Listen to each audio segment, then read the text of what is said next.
It's time now for the award-winning #1 local talk show in Northeast Pennsylvania, The Sam Lesant Show. Now here's your host, Sam Lesant. So my friends, the book is called In God We Trust, The Dollar We Worship. Because it's not what you earn, it's what you keep that matters, and it's all God's. If you recall, about 10 years ago, I had the author of this book on my show, Don Galade, and he's here today to discuss this book. Interesting enough, the book was written 2011. Remember 2011, and you can get this book on Amazon. It's an interesting book. It's a good reading book. I'm probably halfway through the book, but there's so many facets about the book. And you know, when people talk about biblical and you know, the Bible, etc., I don't know why people get nervous. They shouldn't get nervous about that. In fact, that's what, when you die, that's what you're looking for, is salvation, okay? And Don, nice to have you on the show. Thanks for having me. Appreciate it. Folks, he's my godson. That's right. Believe that, he's my godson. Didn't take after me, but he's my godson. Yeah, hairline too. Hairline, well, that's the only thing you got, is you're losing your hair. Don, a little bit about yourself. Well, other than when I was 16 and I sold pianos for you, I've been in the financial services industry since 1987. And it's pretty much all I've ever done. I had a fascination for studying the Bible many, many years ago. And it's neat. It led me on this path where I realized that Jesus talks about money more than he does heaven and hell. And I was kind of taken back by that at first, because everything I did my entire career in financial services was involving money. So I started, that's where the research came. That's where it was started as almost just an interest. And you know, the path from there, God has a sense of humor. He really does. But 1 Corinthians 10:31 tells us that whatever we do, we are to do for the glory of God. And you take that verse in Greek, and everything means everything. So whatever we do, we're supposed to do it for God. And that's kind of what I kind of started changing in our practice after we wrote the book. What brought you to, you know, closer to, you know, the Bible, and what inspired you? Because, you know, you were young at the time, and I don't know many young people today read the Bible. Yeah. It's an interesting book, that's for sure. Everything you can imagine in that book, okay? If you want problems solved, you read the Bible. And I was fortunate when I went to King's College, because the first semester of freshman year, you studied the Old Testament, and then the second semester you you learned the New Testament. And boy, the things you learned about that. So what brought you? Did something happen in your life? Well, when my wife and I when she was pregnant with our first child, you know, now he is a minister now at Faith Assembly. But when she was pregnant with him, we always had this feeling that he was going to be in the ministry. Whether he was going to be a Catholic priest, a Protestant minister, we didn't know, but my wife always had this unction. But anyway, we got very involved in the pro-life group, and that's where we met Mary Ann Lahan. That's where the birth of the Voice of John film came. So through the pro-life movement is where we started realizing that the sanctity of life is something that God takes really high up on the list, even above money. And that led me into studying the Word more. And then it was a spiraling into where we're at now. When you wrote the book, okay, and it's pretty lengthy, you know, because you cover a lot of areas here. What does the Bible say about money? God is the source, not your job. Well, you know, what do you mean when you're saying, you know, people will go out there try and earn what they can. You do it every day, hopefully in the right way. We know we have to participate and help our congregations, no matter what denomination they are. Is money a bad thing? No. And it's funny because most people, the reason why it took so long for me to be able to get this to where it is now on the Amazon charts is because of the misconception that the love, that money is bad. It's the love of money. And then we could talk on that. One sentence for an hour. Money is a tool. If you're a carpenter, you have a tool belt. Okay? You have a tool, that camera. Every job, the person has a tool. So money is a tool. We need the tool. And it's not about how much you give to the church. People think, oh, you're just going to work for the bishop's annual appeal here. And you're going to, no, it has nothing to do with that. You have to really dig into the scriptures and realize that when you worship the dollar, and there's people that don't have a dime to their name, but they could still worship the dollar. It's your heart. It's all about your heart. How do you view money? You know, you hear the story with the widow with the two mites, and there's parable after parable where are based on money and based on greed and based on what you're supposed to do with the resources God gave you. Sometimes it's just a matter of taking care of the poor, taking care of your parents, taking care of, you know, other people in your life. It doesn't even necessarily have to be giving the money to the church. In this book, okay, you explain certain things about different parables, and you explain different things that you interpret. So there's many ways of interpretation of the Bible, okay? It reminds me of George Bernard Shaw when he introduced My Fair Lady premiere. At the end of the thing, they had a reception, and this lady's pushing her way through, and she said, Mr. Shaw, Mr. Shaw. He said, yes. She said, I know exactly what you meant when you wrote this play.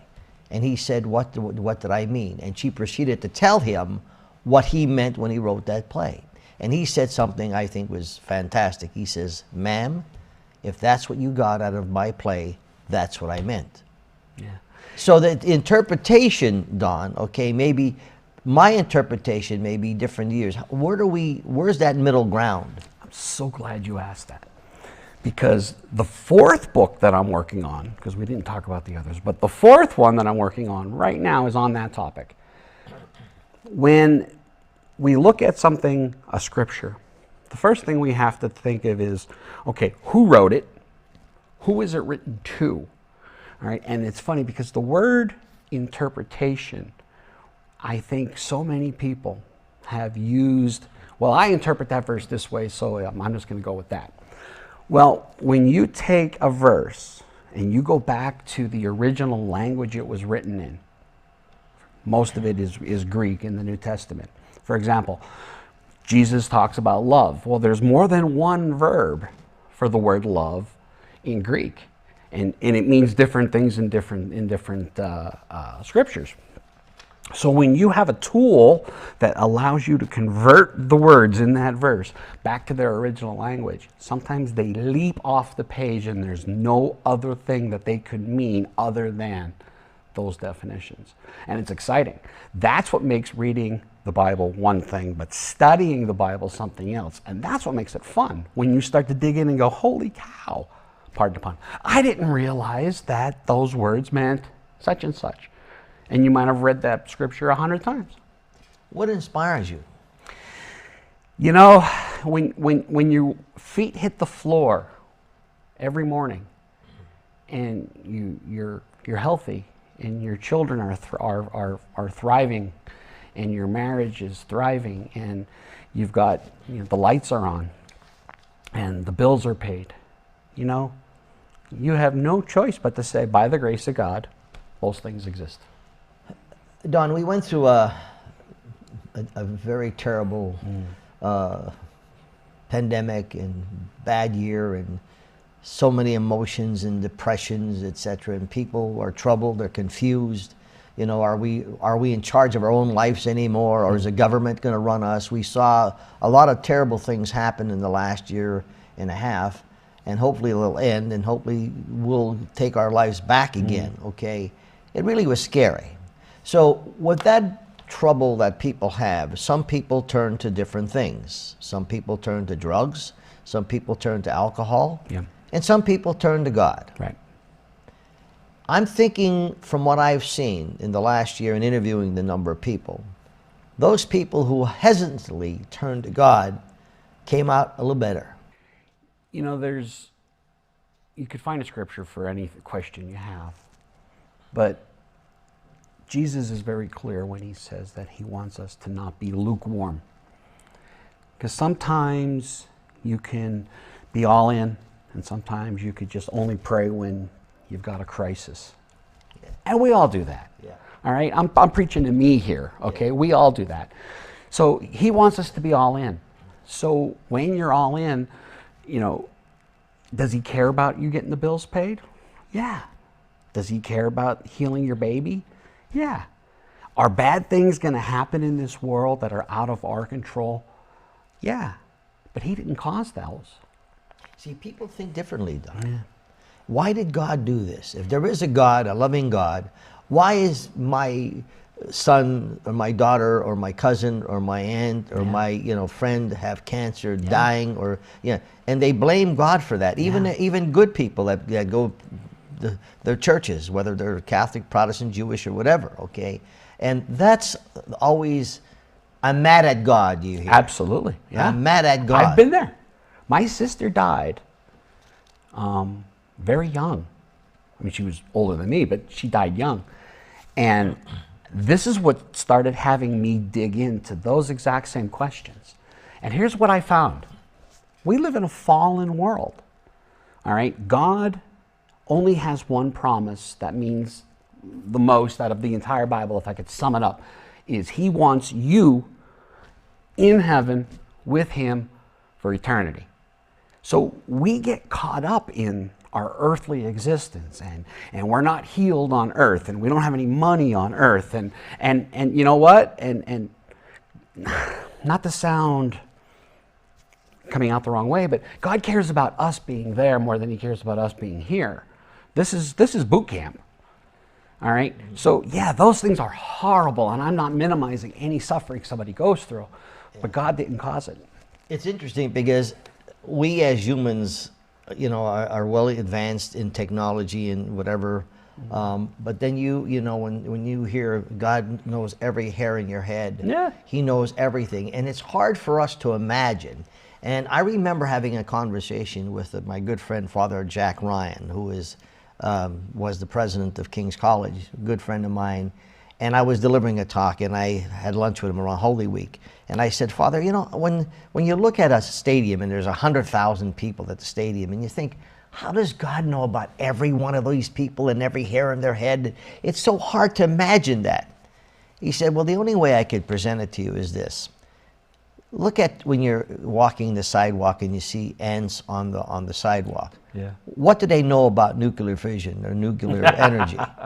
And it's sort of like we have, it's amazing, isn't it, Don? Yeah. Well, God even wrote about ants. That's in there too. Is that right? Yeah. Well, I mean, so then you say, well, that's right. What do they know? But so we only are limited as what we know. We don't know the power that's involved. We can only think linearly. Yeah. And we can't think with, there is no timeline for God.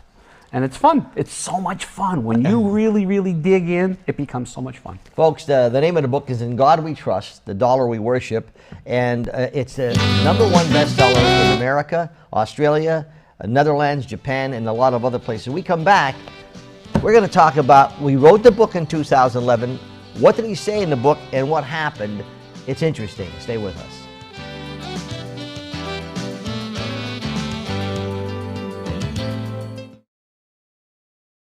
Welcome back to the Sam LaSan Show, folks. Remember, 24/7 SSPTV.com. All of our local neighborhood programs are on that on the internet on our website. Remember, you can contact me at sam@ssptv.com. And just like I'm interviewing Don Galade, who wrote the book, we have a number of authors in our viewing area. Please let me know what you've done. I'd love to have you on the show. Don's book, In God We Trust, The Dollar We Worship. Don Galade I'm talking about. Because it's not what you earn, it's what you keep that matters, and it's all God's, and he talks about this. Now, Don, you wrote the book in 2011. You said some things in the book, okay? What happened from the things you said in the book? Okay. First, what I realized after writing this was, because it was so big, people would say, oh, I don't have the time to read that. So In 2019, I carved it into 2 separate books. Okay. Right? So in the original edition, this is here. In the second edition, it's in the second book called 5 Steps. But what I wrote back in 2012, and this wasn't, I'm Nostradamus or anything. This was just research that I was doing, and I obviously credit who gave me this data in the book. But there was a laundry list of things that were predicted that actually came true. Greece would default on its financial obligations. European mega banks will collapse. That happened in 2013. European governments will suffer a cascade of credit downgrades. That happened shortly after the book came out. Spain and Italy will face massive debt defaults, and global debt markets will suffer a critical meltdown.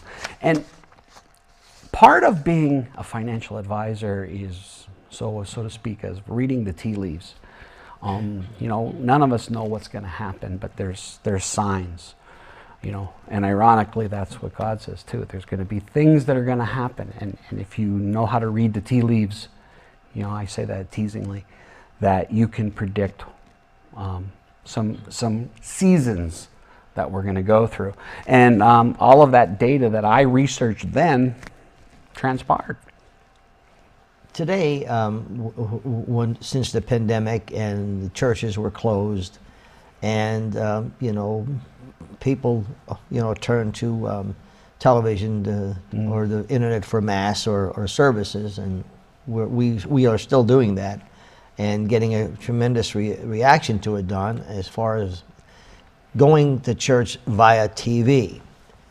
But unfortunately, some people are not going back to their churches now that things are loosening up, okay, and rightly so. They want to make sure they're 100% clear, right, that, and the masks are done, etc. And I don't blame them at all.